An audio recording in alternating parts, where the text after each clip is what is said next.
Hello दोस्तों, आप सभी को नमस्कार। आज हम लोग बात करेंगे एक बहुत ही कॉमन एंड क्रॉनिक डिजीज़ के बारे में। बेसिकली उसका नाम है डायबिटीज़ मेलिटस, जिसे आमतौर में गांव के लोगों के द्वारा इसे शुगर की बीमारी भी बोला जाता है, यानी मधुमेह रोग। एक्चुअली इसमें होता ये चीज़ें हैं कि कभी कभी क्या होता है कि डायबिटीज़ मेलिटस का मतलब ये होता है कि ड्यू टू इंसुलिन डिफिशियंसी, ये इंसुलिन प्रॉपर तरीके से शरीर में ना बनने की वजह से हमारे शरीर में ग्लूकोज का लेवल इसेंशली बढ़ जाता है, एक नॉर्मल रेंज को ब्रेक कर देता है। उसी चीज़ को हम डायबिटीज़ मेलिटस के नाम से जानते हैं, यानी मधुमेह रोग, यानी शुगर की बीमारी के नाम से भी लोग इसे जानते हैं। एक्चुअली ये इसमें कई सारी चीज़ें हैं जो बहुत ज़्यादा ध्यान रखना पड़ता है। ये बेसिकली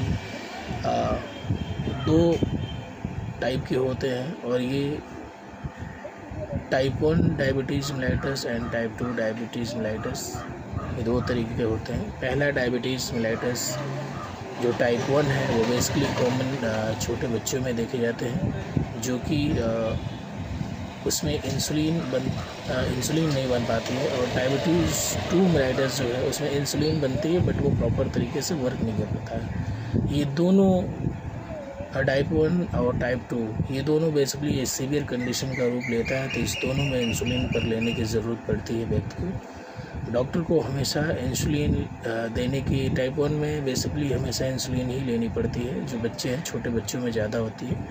और टाइप 2 डायबिटीज़ मेलिटस एक्चुअली कुछ नॉर्मल रेंज रहते हैं, जिसका ट्रीटमेंट एलोपैथिक मेडिसिन से लेकर के व्यक्ति काम अपना चला लेता है। बट ऐसे सीवियर नॉर्मल कंडीशन बहुत ही ज़्यादा ब्रेक कर देने की वजह से उसमें भी इंसुलिन लेने की आवश्यकता पड़ सकती है। दूसरी चीज़ ये कि उसमें बहुत ज़्यादा चीज़ें जो है इग्नोर करनी रहती है, जिसमें मीठापन ज़्यादा हो, उस चीज़ को इग्नोर करें खाने से। ज़्यादातर के जो भी भोजन व्यक्ति करते हैं उसे अगर 6 रोटी खाने की क्षमता है तो बेसिकली उसमें 3 पार्ट करके खाएं, थोड़ी थोड़ी करके भोजन खाएं। और उसमें कई सारे एंटीऑक्सीडेंट लेना पड़ता है, जो कि सेहत के लिए बहुत ही ज़्यादा ज़रूरी है।